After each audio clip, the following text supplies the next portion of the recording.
Right, section 8.1 is over quadratic equations, specifically its solutions of quadratic equations by factoring them. Ax squared plus bx plus c, we see this right here. This is, let's see if I can highlight it. That is the general quadratic equation in x.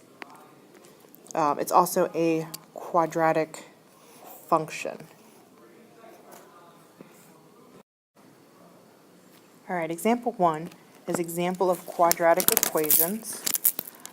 Specifically, we're looking for that x squared term. So we look at the first example.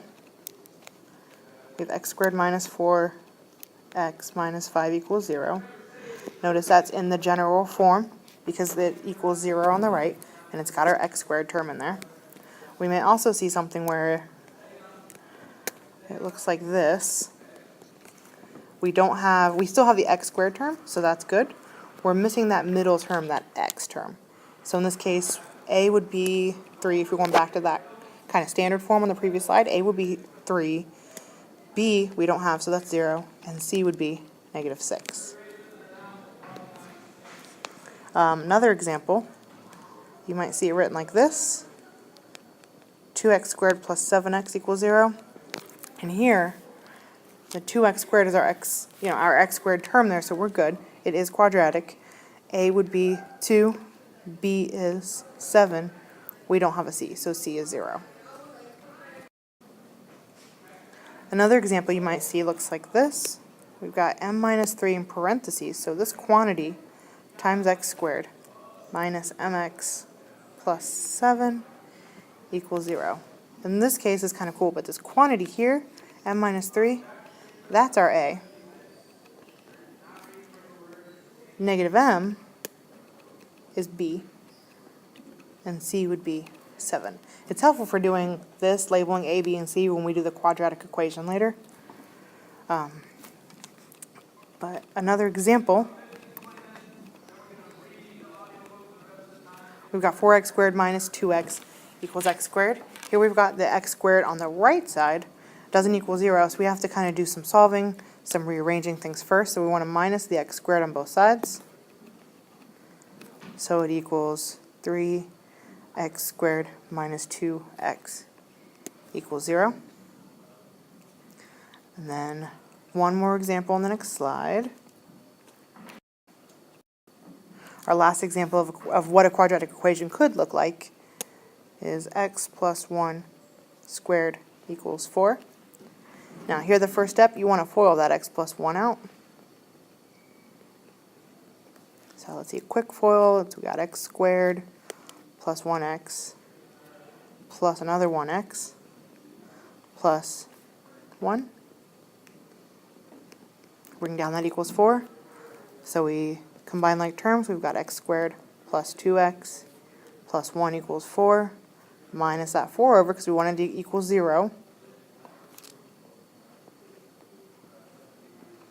So that gives us our last step, x squared plus 2x minus 3 equals 0. So it just shows you how, it looked different at the beginning, but we put it into our general form.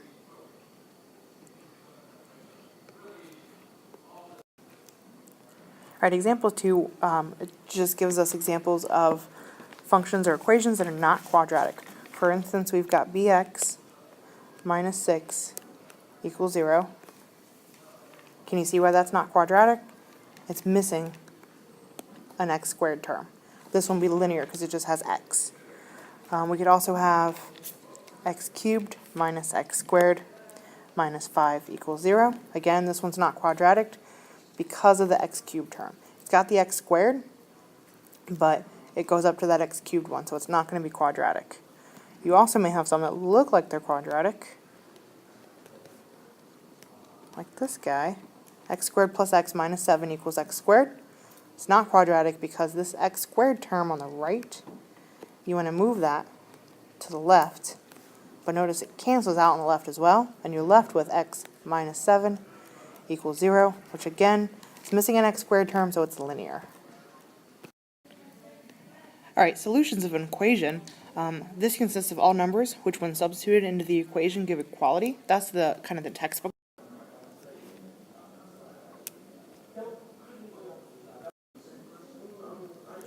All right, in example 4, we're going to solve quadratic equations by factoring. So here we've got x squared minus x minus 12 equals 0. So to factor it, we're looking for what multiplies to give us negative 12, but adds to give us negative 1. So we know our factors are 12. In this case, 4 and 3 will work. The 3 would be positive, 4 would be... All right. So we've got x minus 4 times x plus 3 equals 0. If we FOIL that back, we're going to get x squared minus x minus 12. Now, take each of those binomials, set them equal to 0, and solve for x. So x plus 4 here, plus 4, so x is going to be positive 4, minus 3 over here, minus 3 over here, x is going to be negative 3. So x equals 4 and x equals negative 3 are both solutions for this quadratic equation. All right, for example 5, we have to rearrange things first because we notice our equation is not equal to 0. So we need to move that 4x over to the left side so that the equation is equal to 0. So now, notice the 4x on the left doesn't combine with either the x squared or the 4, but we want to write it in general form and put that 4x in the middle. Now we can factor. So we're looking for factors of 4, what multiplies to give us 4, but adds to give us negative 4. So 2 and 2 in this case would work. So we've got x minus 2 and x minus 2. They both have to be negative because 2 negatives would give us that positive 4, and then they're going to add to give us that negative 4. So in this case, because we just have one, well, it's the same kind of binomial there, that same x minus 2 equals 0. We add 2 to both sides. X equals 2. And it will be the same for both binomials. So this is going to be our only solution because it would work for both of them. All right, for example 6, we're going to do this in two parts. The first one, we're dealing with quadratic equations where either b equals 0 or c equals 0. So it's missing that term here. So the first one we see, we've got 3x squared minus 12 equals 0. So we're missing that middle term. We're missing that b. So what I like to do on these ones, 3 and 12, both have a common factor. They have something in common. We can factor that out. 3 goes into both of those. So a first step will be to factor out 3. So we do that. We're left with x squared minus 4 equals 0. Now, here, we divide by 3 to cancel that out. Divide by 3 over here. So we just divided, right? Because what that does, that gets rid of that 3 factor. We don't need it. On the left side, it's canceled out, so we're just at x squared minus 4. On the right side, 0 divided by 3 is just 0. So that 3, it's gone. We don't have to worry about that. Now we see x squared minus 4. You should recognize this right away.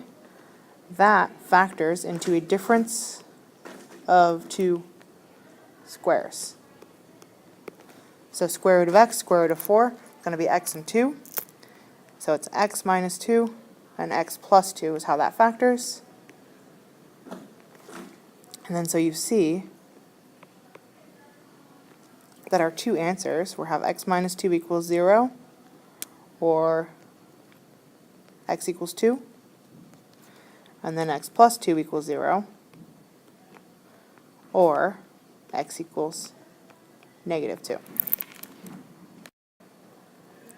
Now you may also see where you don't have that c, or c equals 0 in this case. So you see we've got 3x squared minus 12x equals 0. What we're going to do here, instead of factoring out a 3, we're going to factor out a 3x from both.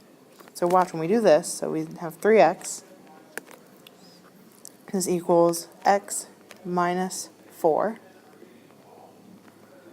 Now, since that 3, the 3x has that x term, we can't just say, like, divide both sides in this case. What we're going to do here, to figure out what x is, we either have that 3x equals 0, or this quantity, x minus 4 equals 0. because we're multiplying here. So either 3x equals 0 or x minus 4 equals 0. So now we're going to solve. So you notice over here with 3x, we want to divide by 3 to get the x by itself. X is going to be 0. And on the right side, we add 4, x is positive 4. So those are going to be our two solutions for this one.